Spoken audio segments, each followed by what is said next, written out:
Hello, welcome to Pharmaceutical Science 505 Bioinformatics. Today we're going to talk about how to use ChatGPT to write code for you. So ChatGPT is one of the greatest tools out there that can help you to write computer code. It's not actually very good at math, but it's very good at writing code because it's a large language model, and computer programming language is a language.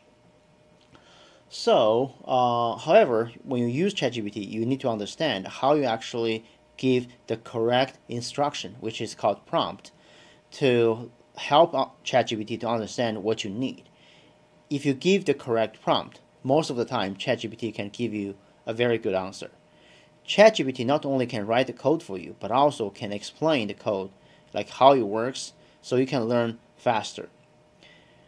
Always remember, ChatGPT is not here to solve your problem.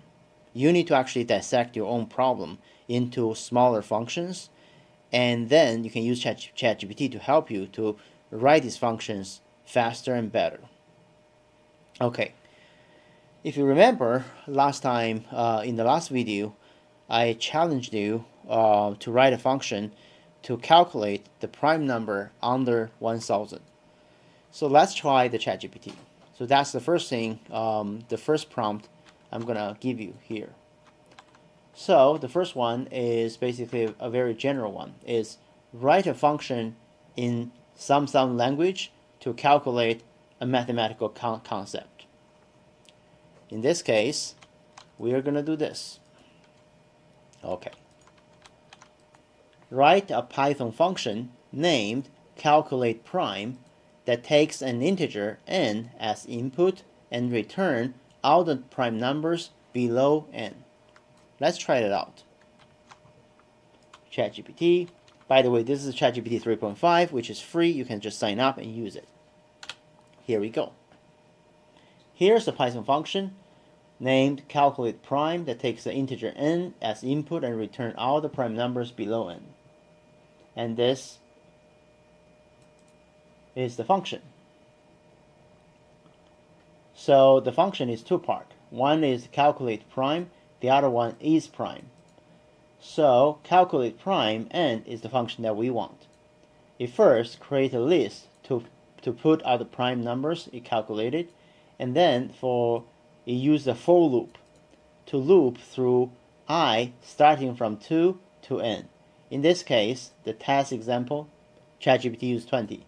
So basically this for loop is going to loop I from 2 to 20. 2, 3, 4, 5, 6, 7, 8, 9, up to 20. And then it's calling this function isPrime. IsPrime is going to call this one to return either a true or false. So if it's a prime number, it returns true. If it's not a prime number, it returns false. And if this is true, if isPrime returns true, the primes, this list, gonna append the I into it. So this is our prompt, this is the code. So let's try another way. Let's try actually a more natural way. This is actually more prone to error sometimes, because let's actually give an example here. So write me a function to calculate all the prime numbers below n in Python.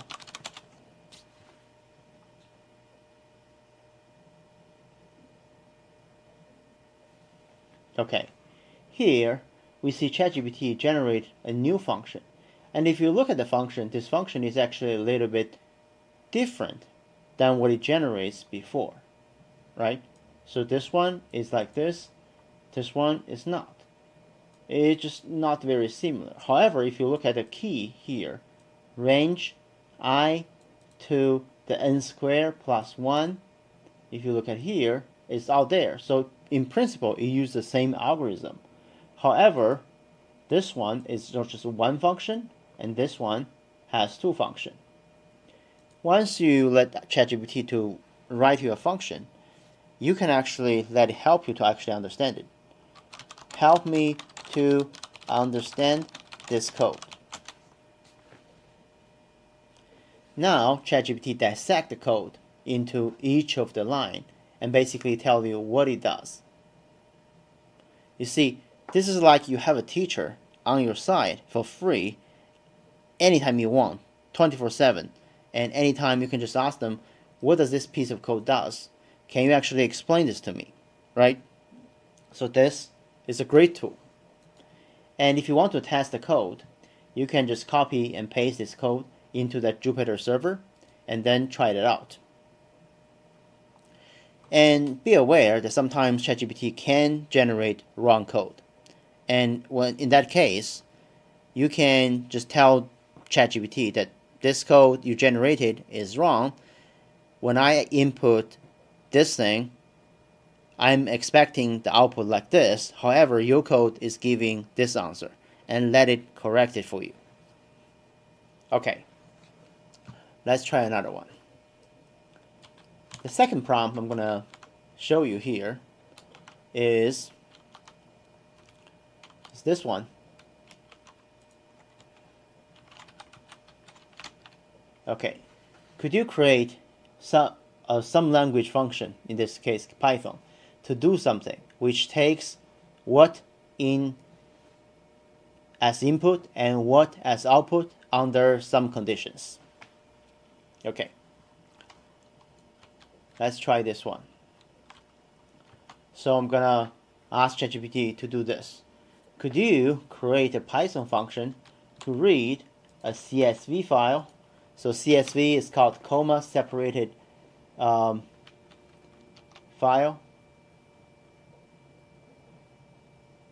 which takes file name as input and returns data.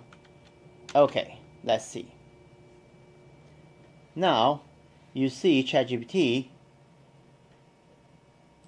generates the function. Not only generates this, it also gives you the explanations of this function. That's pretty good. And from what I see here, it looks like it's correct.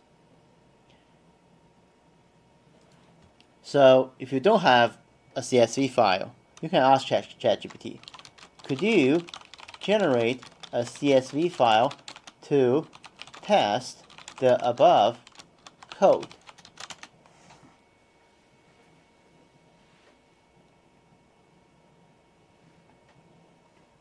Okay, here it writes your script to generate a sample CSV file named example.csv, and so you can test your read_CSV file function. That's very convenient, right?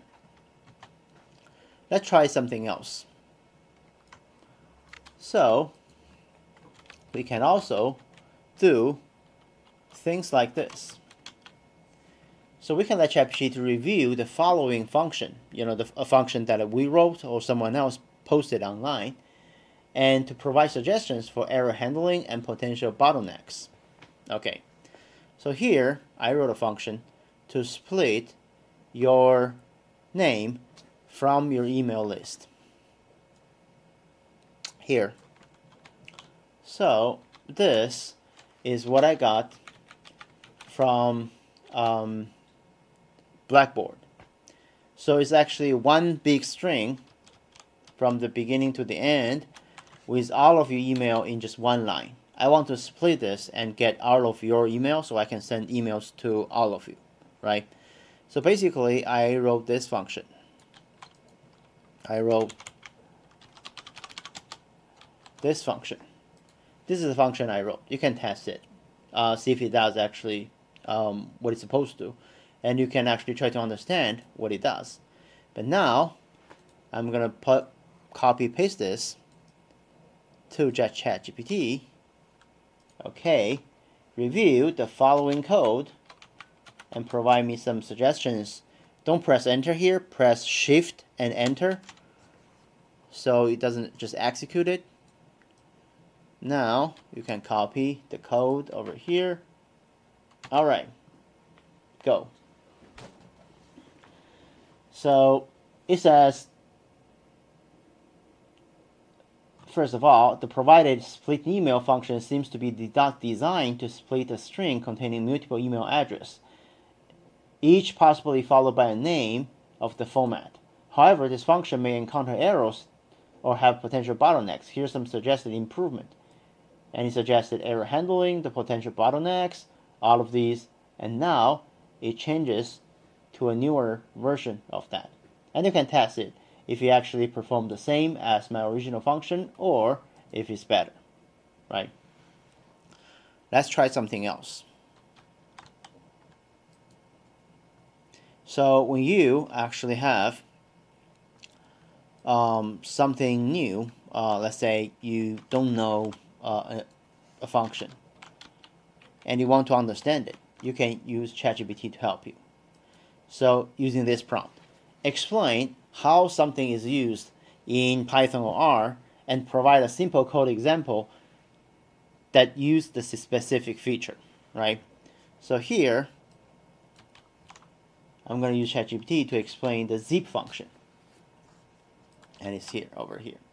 Explain how zip function is used in Python and provide a simple code example that create a list of tuples using zip. And here we go. Here is the example of zip. Not only that, ChatGPT is teaching you. Now let's see how zip can be used to create a dictionary from a list of tuples, right? So that's very good. Some other prompts that you can use.